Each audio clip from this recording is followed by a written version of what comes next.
Hi, this is John with John's Workshop, and Chris with John's Workshop. we're doing a quick work day here today, and thought we'd share that on the channel here. Two things we're going to do. One is we're going to take the carburetors out, and we're going to center the jets so the needle doesn't stick. We're going to fix the choke while we've got that off, and What I'm going to work on is changing the rear shock bushings. all right, we'll let you know how it goes. While we were doing the drive out west and even driving around here, we could see that the mixture was all over the place when you were idling. And so most likely we've got vacuum leaks somewhere. And one of the key spots where we may have that is where the shaft goes through the carburetor here and holds the butterfly valve. So we've got the butterfly valve pulled out. There it is. Shaft is out.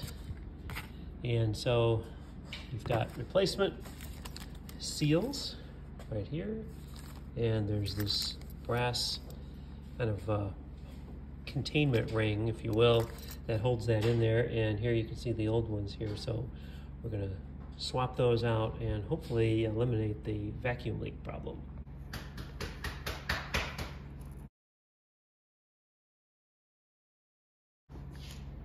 And that's all there is to it to get the old brass seal out. Here's the old rubber seal that came out, and here's the new rubber seal.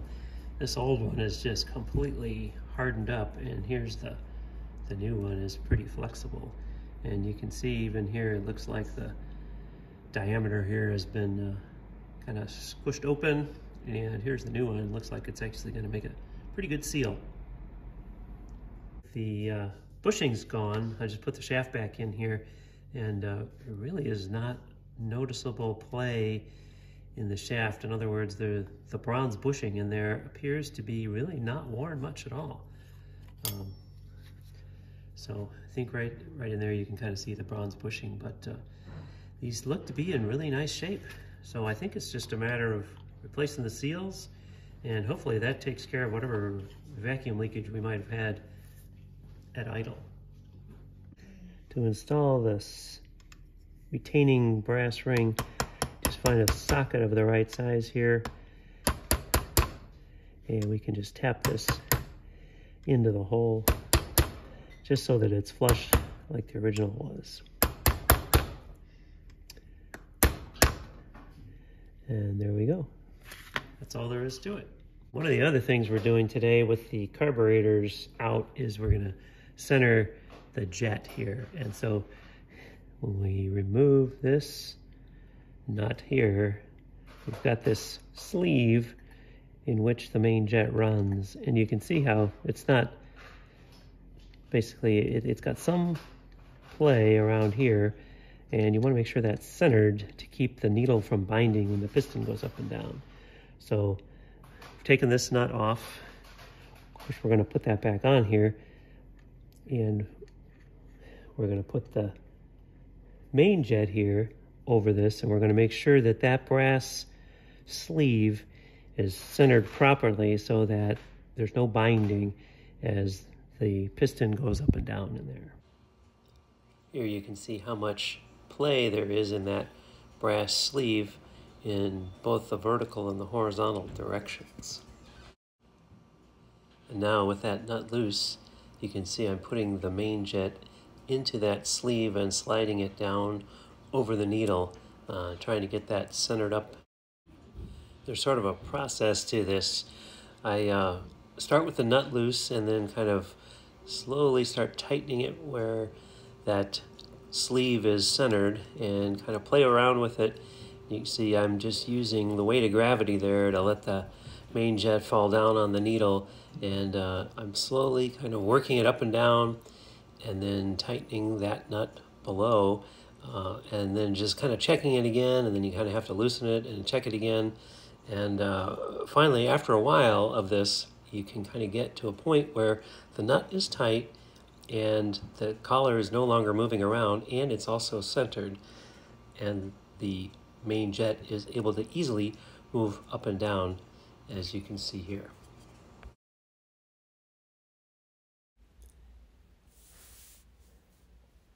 And there it's actually starting to move up and down pretty well. So at this point, I'm going to use the wrench to really tighten this down a little bit harder, and then go back and recheck just to make sure that it still moves very easily. And you can see there, it definitely moves easily. I'm also checking the piston to make sure that there's nothing hanging up between the needle and the main jet as I move the piston up and down. So now that we've got the jet centered, this easily drops back down. So you can see that. But here's the interesting part. Look, if we get this off a little bit, say 90 degrees, look at that, it just gets stuck. It won't even drop. So it's really critical that once you get it centered, you keep these holes lined up just the way they were when you centered it. The other things we're working on today is the shock bushing, which came out of there. So what the problem we had is driving down the highway at highway speeds, the back wheel was bouncing and you could feel it pretty good in the car, and looking at the GPS mounted to the windshield, it was shaking and all that. We had trouble figuring that out. We started pulling the shock bushings apart and figured out that it was the rubber completely deteriorated in the shock bushing, which left just a little bit of play.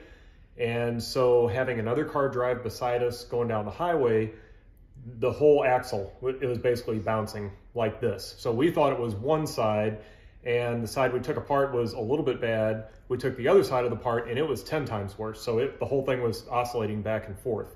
So the problem has been getting these shock bushings out. We took the car to a shop, and the shop called back and said they were unable to figure out how to get these out.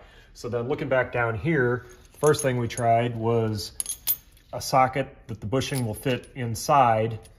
So the theory was this was going to push, this socket is the same size as the bushing is, and we were just going to draw the bushing out of the actual shock arm. That didn't work. I tightened it up tight enough that it was bending the washers in half, and to the point where I was going to break something. So then what we did is, and I should say all this rubber that was in here just completely started falling out. So this piece is the inner piece of the bushing. It just fell out when I took it apart. The rubber was completely deteriorated. So the way we ended up having to get it out was we used a handsaw and cut the bottom out. This metal is a pretty soft metal. So cut a slit in there, and that, I don't know if you can see that gap on camera, but that gap was big enough that I could then hit it with a hammer and a screwdriver and get enough slack out of it that then it came out. But penetrating oil and using this device, and before this has been an ongoing thing for a few months of every time we have a few minutes try to get these bushings out, and they were not budging. So it finally came down to sawing it in half to get it out. And now we're working on getting the new one back in. They fit extremely tight. It's not going in with any ease. So I have one of these in the freezer right now, and then we're gonna heat the shock arm up with a hair dryer and try to get the shock arm a hair bigger and the bushing a hair smaller, and then may need to use this to drive it in anyway. So that's where we're at, and we're on the bottom one right now, which is very easy access. The top one is gonna be tremendously worse. It's in a very bad spot. So if we get this one done, then we'll move on to the top. When replacing this piece, you want to make sure that before you tighten everything up, that this will move freely and that the spring is strong enough to get it back up there so that nothing's binding. Okay, with the piston now back in and all these 3 screws tight on the dash pot here, this moves very nicely. There's no hanging up at all. So centering that jet really paid off. And we have no troubles moving this. See that spring has plenty of force to be able to get the main jet to the right position. So I think we're set with this carburetor. Now it's on to the second one. Before you attempt to pull this shaft out, you want to make sure that you take off any burrs on these screw holes, because otherwise you're going to score up the bushings when you go to pull these out. So definitely want to just take the burrs off with just a small model file or something here. the other carburetor, the fit between the main jet and the guide is a little bit tighter.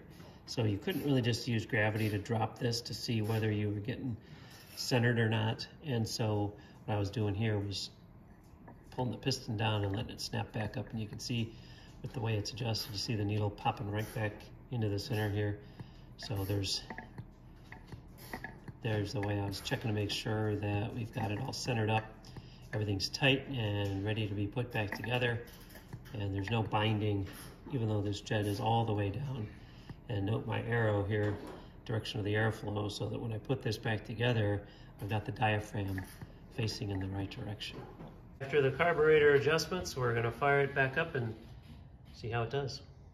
No gas in the bowls, so it's gonna take a little while.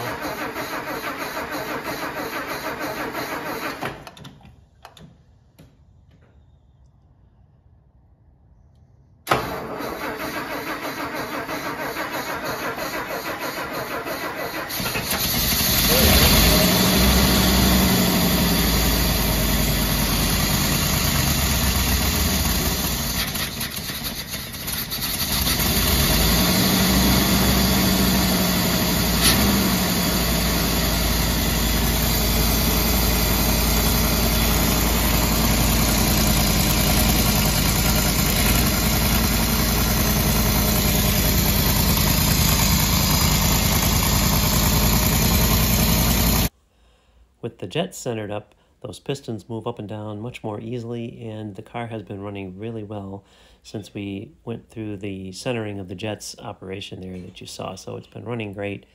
And we got the bushing back in using that socket technique, but we haven't gotten the other side yet done. So thanks for watching. Hope this was helpful.